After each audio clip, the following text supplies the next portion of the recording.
Welcome po sa Panlasa ni Kuya Jay. Mag-ingat nga po tayo sa panahon ngayon dahil nga po palay po ang ulan.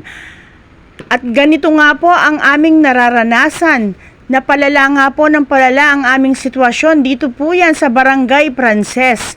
At kung mapapansin nyo nga po, ang tubig po dito sa amin ay 4 na buwan na nga pong hindi naaalis. Kaya nga po, ang tubig dito po sa amin ay napakabaho na.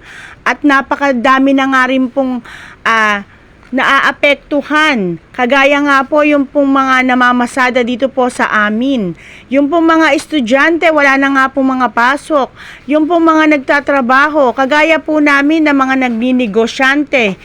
Ay, dati po kaming mga nagtitinda, pero ngayon nga po ay hindi po kami makapagtinda. At ayan, daan nga po na yan ay papunta sa amin.